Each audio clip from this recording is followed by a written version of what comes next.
Hello everyone. Well, as we have completed our two practice works, that is MCQ and fillers, today we will do the revision of all the true false of chapter 6 to 9. ठीक है, these work we have to do in your in a fair notebook also, and we have to learn it also. This chapter 6 to 9 it will be come in your annual exam. So now we will do the true false. Firstly, we will start from chapter number 6. First is we cannot change the name of the sprite. देखो, जो भी Sprite हम लोग scratch में ले रहे हैं, आप जब भी स्क्रैच लाइब्रेरी को ओपन करते हैं तो स्क्रैच के साथ उनका नेम भी आता है हमारे पास, है ना, आता है नेम। अब नेम के साथ अगर हम चाहें तो हम लोग किसी भी चीज में हम लोग उसको रीनेम कर सकते हैं। यहाँ पे अगर हम चाहें तो अपने स्प्राइट का नेम भी हम लोग चेंज कर सकते हैं। तो we can rename the name of the sprite. It's true. Next is stage is the main working area where the sprite moves and perform actions. Stage जो है वो एक मेन वर्किंग एरिया है जहाँ पे स्प्राइट जो है वो वर्क करता है, मूव करता है, एक्शन परफॉर्म करता है, या जो भी एग्जीक्यूशन स्टेज पे करना है, जो भी एग्जीक्यूशन स्प्राइट को करना है वो स्टेज पे करता है। It's true. ठीक है, जैसे हमें अगर कुछ परफॉर्म करना होता है तो उसके लिए हमें एक प्लेटफॉर्म चाहिए होता है जहाँ पे हम लोग परफॉर्म करते हैं, वो हमारे लिए स्टेज होता है। ऐसे ही स्प्राइट के लिए भी जो एरिया होता है वो क्या होता है, स्टेज एरिया होता है। It's a main working area. Yes, sorry. If the pen shade is 0 then the pen colour will be closer to white. देखो, यहाँ पे मैंने आपको ये चीज बताई थी कि जैसे जैसे हम लोग ज्यादा नंबर पे जाते जाते हैं, नंबर हाई होता है, वैसे वैसे हम लोग व्हाइट के क्लोज में आते जाते हैं, और जैसे जैसे नंबर 0 पे आता जाता है, यानी 0 के नियर हम आते जाते हैं, तो हमारा कलर क्या है, वहां पे डार्क होता जाता है ना। तो ऐसे ही अगर पेन शेड का कलर 0 है या 0 के नियर अबाउट है या आसपास है, तो वो क्या है, डार्क डार्क आता जाएगा।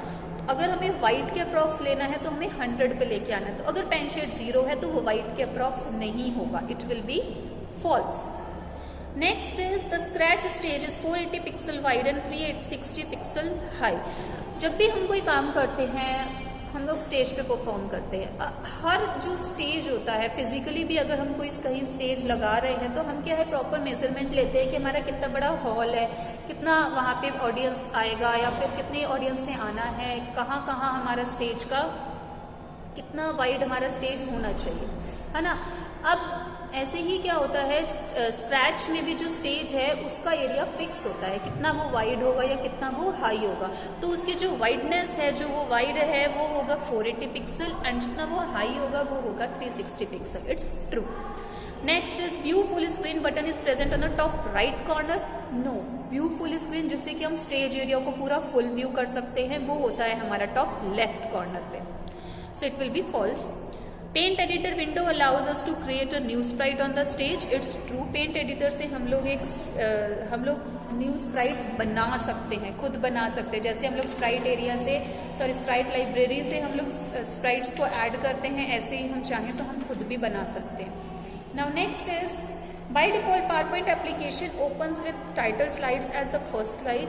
यस, जो भी फर्स्ट स्लाइड होती है उसको टाइटल स्लाइड भी बोल सकते हैं।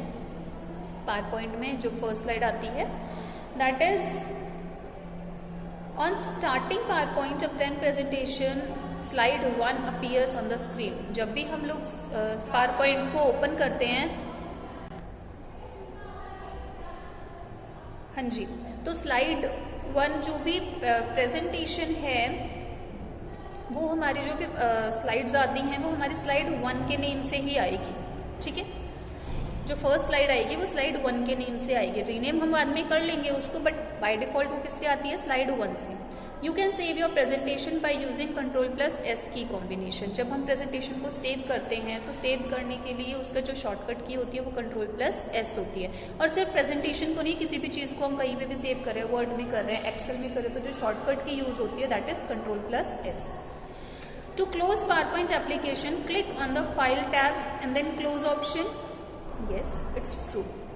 Next is the shortcut to create a new presentation, Ctrl+M की combination. No, new slide बनाने के लिए Ctrl+M नहीं होता, it's false. Now come to the next chapter, chapter number 8. इसके true false हम लोग करेंगे. The first is, well, in the chapter number 8 there is no true false. come to the chapter number 9. Wait. Okay, now come to the chapter number 9, true false. Number 1 is, a website is a special program to access information. No. Website जो है वो collection है web pages का, वहां पे हमें information नहीं मिलती है, ठीक है, तो स्पेशल प्रोग्राम नहीं है website, it's false. Next is, clicking on the back button on the Google Chrome window will take you back to the page you have already visited. जो पेज हम लोग विजिट करके आए हैं, अगर हमें वापस से उस पेज पे जाना है तो हम लोग बैक बटन पे जाएंगे, और अगर हम लोग नेक्स्ट वाले पेज पे जाना चाहते हैं तो हम लोग फॉरवर्ड बटन पे जाएंगे. पीछे वाला बटन बैक बटन होगा, वो हमको प्रीवियस पेज पे ले जाएगा. Next is, an ISP is the company that gives us access to the internet for a free. देखो, ISP वो कंपनीज होती हैं जिनके थ्रू हम लोग जिनके थ्रू हमें इंटरनेट मिलता है ना, इंटरनेट हम लोग वहां से यूज कर सकते हैं. Internet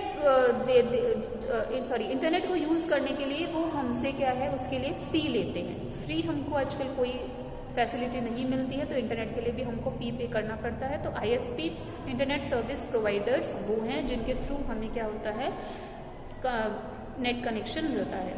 next is, world wide web is not a part of the internet. It's false. World wide web जो है वो इंटरनेट का पार्ट है. www हम लगाते हैं तभी हमारी वेबसाइट्स ओपन होती है. Next is, the bookmarks option allows you to store and organise the chosen website. Bookmarks जो होते हैं वो ऐसा एरिया होता है जहाँ पे हम लोग क्या करते हैं, अगर हमें कोई साइट को, किसी लिंक को दोबारा विजिट करना है, बार बार हमें उसको विजिट करना है, तो हम क्या करते हैं, उनको एक बुकमार्क एरिया में जाके सेव कर देते हैं. तो बार बार हमको क्या है, उसका एड्रेस नहीं डालना पड़ता. हम लोग इजीली बुकमार्क को ओपन करेंगे, वहां पे क्लिक करेंगे और हमारे पास सारे वहां पे ओपन हो जाएगा. जो भी हमको ओपन करना है वहां से हम उसको इजीली ओपन कर सकते हैं. तो ये थे हमारे true false chapter number 6 to 9 के. You have to do this in your fair notebook and you have to learn this also. Thank you.